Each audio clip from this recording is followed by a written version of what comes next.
नमस्कार and welcome you all to study IQ. मैं हूं प्रशांत धवन। नाउ जैसे कि आपको याद होगा, यूक्रेन की विजिट से प्रधानमंत्री मोदी वापस लौटे भारत में। उसके बाद देखिए, मोदी जी ने दो बहुत ही इंपॉर्टेंट फोन कॉल्स किए हैं दुनिया की दो बड़ी महाशक्तियों को। एक फोन कॉल गया यूएसए में और दूसरा गया रशिया में। नाउ पहले हम बात करेंगे कि प्रधानमंत्री मोदी ने जो बाइडन से क्या बातचीत करी है यूक्रेन को लेकर, बांग्लादेश को लेकर।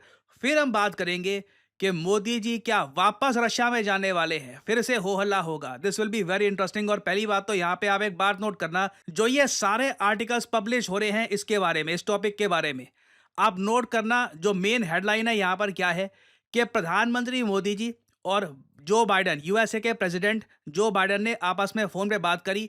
और मोदी जी ने देखो इनको ये बताया कि यूक्रेन की जो विजिट थी ये बहुत इंपॉर्टेंट थी। इंडिया बिल्कुल चाहता है कि पीस हो जाए दोनों कंट्रीज के बीच में। उसी लाइन में मोदी जी ने ये भी ऐड किया कि मैं चाहता हूं कि बांग्लादेश में जो हिंदुओं की कंडीशन है, जो वहां से रिपोर्ट्स आ रही है, आप प्लीज इन पे गौर करें। ये स्टेटमेंट इतनी जरा स्पेशल है।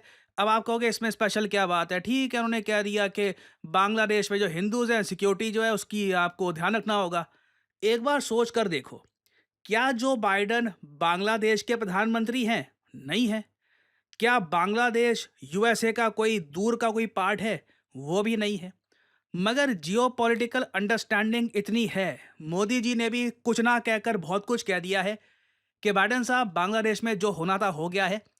अब एटलीस्ट हम आपसे ये तो एक्सपेक्ट करते हैं कि यहाँ पे जो हिंदू कम्युनिटी है, इनकी जो सेफ्टी है, इसको ध्यान में रखकर हमें स्टेप्स लेने चाहिए। और मैं चाहता हूं आपको पीएम मोदी की जो ट्वीट है, जी हाँ, पीएम मोदी ने इस फोन कॉल के बाद एक ट्वीट करी है। ये ट्वीट है, ये भी मैं आपको दिखाना चाहता हूं ना। इधर आप देखोगे, इस ट्वीट में उन्होंने कहा है कि जो बाइडन से मैंने फोन में बात करी और हमने यहाँ पर ग्लोबल इश्यूज डिस्कस किए, including the situation in Ukraine. देखो यूएसए में ना, जो इनके ऑफिशियल्स हैं, सरकारी ऑफिशियल्स, इनकी एक ही स्टेटमेंट है, वी आर वेरी हैप्पी।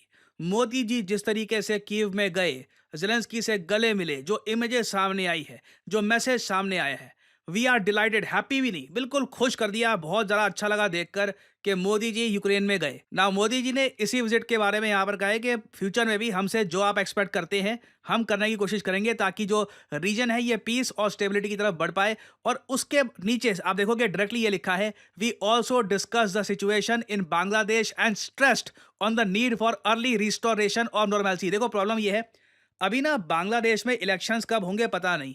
पहले जब मोहम्मद यूनस आए थे, लग रहा था कि इलेक्शंस बस फटाफट हो जाएंगे। अब वो कह रहे हैं थोड़ा सा भी टाइम लगेगा इलेक्शंस में। कितना टाइम लगेगा पता नहीं।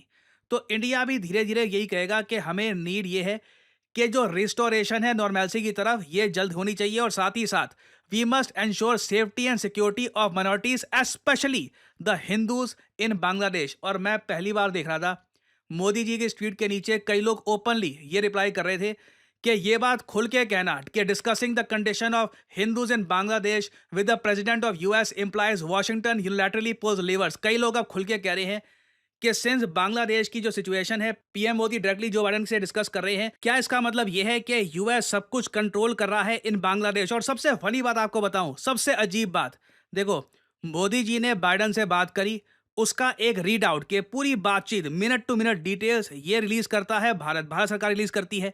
फिर यूएस गवर्नमेंट अपनी तरफ से भी रिलीज करती है कि हाँ जी, अपने देश के नागरिकों को बताने के लिए कि जो बाइडन ने बात करी है पीएम मोदी से।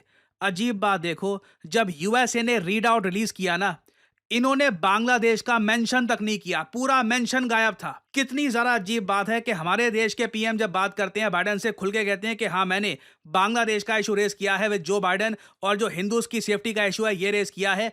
यूएस कहता है कि अभी देखिए पता नहीं, स्पेशल बात ही नहीं हुई।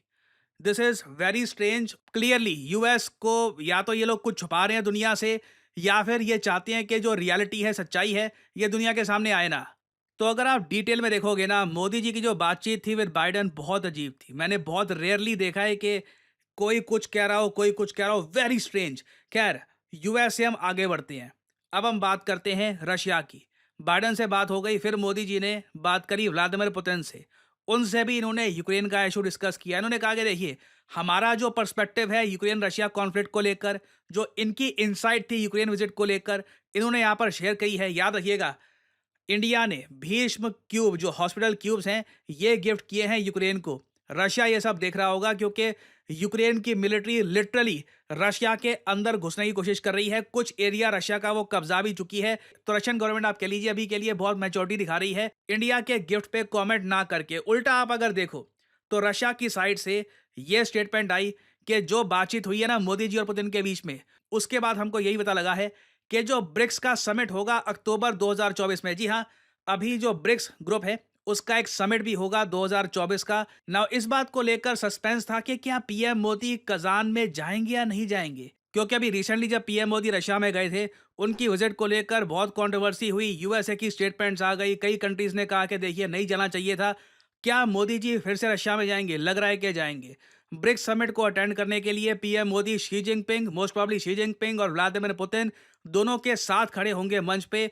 और ऑब्वियसली यूएस उस वक्त भी प्रतिक्रिया देगा। इंडिया के प्राइम मिनिस्टर मोस्ट प्रॉब्ली दूसरी बार एक साल में 2 बार रशिया विजिट करने वाले हैं। ये भी मैं आपको बता दूं, एक क्लियर मैसेज है यूएसए को कि कहीं से भी आप कंट्रोल नहीं करोगे कि हम क्या करने वाले हैं। जो हम यूक्रेन में गए हैं वो इंडिया अपनी तरफ से अपना एक आप कह लीजिए जो ड्यूटी है हमारी वो निभा रहा है। एक कंट्री है जहाँ पे काफ़ी सिविलियंस की डेथ हुई है, हमने वहाँ पे कंडोलेंसेस दी। उनको हेल्प करने के लिए कुछ जो हॉस्पिटल मिनी क्यूब हैं ये हमने उनको दिए हैं। बाकी ये अज्यूम मत कर लेना कि ये कोई प्रायश्चित हम कर रहे थे या फिर कुछ हमने यहाँ पर कुछ गलती ठीक करी और आगे से हम रशिया नहीं जाएंगे। कुछ ही महीनों में पॉसिबिलिटी है कि आपको पीएम मोदी फिर से रशिया में दिखे। और इस बार का जो ब्रिक्स समिट होगा मैं आपको बता दूं ऐतिहासिक होने वाला है, क्योंकि लग रहा है कि जो R5 करेंसी है उसको लेकर रशिया उतावला है। वो वेट नहीं करना चाहते। 2026 2027 रशिया वेट नहीं कर सकता। बताया जा रहा है कि इंडिया पे एक एक्सपेक्टेशन आएगी कि इंडिया जो ये नेशनल करेंसीज को मर्ज करके जो एक सिंगल करेंसी ब्रिक्स करेंसी बनाने की बात चल रही है, इस प्रपोजल को कंसिडर करे, मान भी जाए। एक शर्त होगी इंडिया की, ये नॉन बाइंडिंग होना चाहिए कि मतलब कल को यहाँ से निकलने का दरवाज़ा ये होना चाहिए। कुछ पता नहीं होता। देखिए अगेन हमारी फॉरेन पॉलिसी ऐसी है, हम लोग बैलेंस करके चलते हैं। तो हम लोग ऑब्वियसली कोई बाइंडिंग एग्रीमेंट नहीं चाहेंगे जहाँ पे हम फंस जाए लंबे समय तक। नॉन बाइंडिंग एग्रीमेंट के लिए इंडिया पुश करेगा। तो ब्रिक्स समिट इस बार का बहुत ज़्यादा इंटरेस्टिंग होने वाला है। I really can't wait, really. मैं बहुत लंबे समय बाद ये ओपनली कहूँगा, अक्टूबर के लिए आई एम वेरी एक्साइटेड। इस बार के ब्रिक्स समिट में वो डेवलपमेंट्स देखने को मिलेगी जिसका वेट कई सालों से किया जा रहा था। तो ऑब्वियसली उस वक्त मैं आपके लिए बाद में अपडेटेड वीडियोस लाता रहूंगा। और फाइनली यहाँ पे आप लोगों से मैं एक क्वेश्चन पूछूंगा। आपने टेलीग्राम के जो फाउंडर हैं पावेल दुरोव, इनके बारे में सुना होगा। 38 39 की इनकी एज है। पता नहीं इनको क्या सूझा, इनका मन किया कि यूरोप जाता हूँ एक कंट्री में, वहाँ पे एक कन्या से इनको मिलने का मन था, बीच में फंस गए हैं। और आज के समय इन पर आरोप लगे हैं इलीगल कंटेंट प्रमोट करने के अपने प्लेटफॉर्म पे टेलीग्राम पे। और ये भी आज के समय बताया जा रहा है कि टेलीग्राम हो सकता है कि कुछ कंट्रीज़ में बैन भी हो जाए। इस पर ऑफ कोर्स रिपोर्ट्स पब्लिश हो रही है। रियलिटी क्या है, ये रियली होगा या नहीं होगा, टाइम बताएगा। तो आपको यहाँ पर ये बताना है कि पावेल दुरोव जो रिसेंटली धर लिए गए थे एक फॉरेन कंट्री में, आपको बताना है वो देश कौन सा है जहाँ पे आज के समय पावेल दुरोव पर केस चल रहा है। बहुत न्यूज़ में ये टॉपिक, ये है यहाँ पे आपकी ऑप्शंस, फ्रांस, रशिया, इंडिया या फिर यूएसए।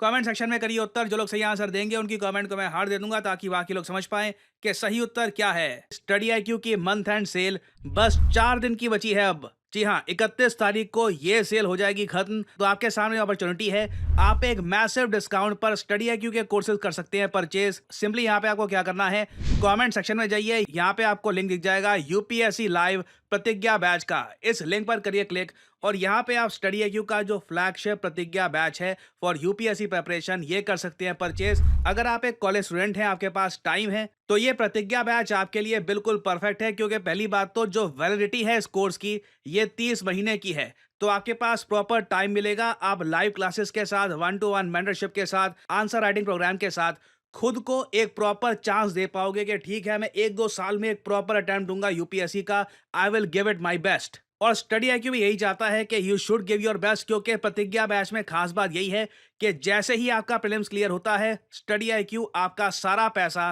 वापस कर देगा। और साथ ही साथ मेंस और इंटरव्यू के लिए भी स्टडी आईक्यू आपको ऑप्शन देगा कि अगर आप दिल्ली में आना चाहते हैं तो आप दिल्ली आकर भी प्रिपरेशन कर सकते हैं विद स्टडी आईक्यू। ये ऑफ कोर्स एक ऑप्शन है, ये सब कुछ फ्री ऑफ कॉस्ट किया जाएगा। तो आपको करना क्या है, सिंपली यहाँ पर क्लिक करिए ऑफर्स अवेलेबल पर और इधर यहाँ पे आपको कोड डालना है PD10 और प्राइसेस गिरना शुरू हो जाएंगे at a very affordable rate. आप ये कोर्स कर सकते हैं परचेज। आप अगर बाकी इंस्टीट्यूट्स के प्राइसेस देखोगे तो यूजुअली ये 1 लाख 2.5 लाख के भी ऊपर चले जाते हैं।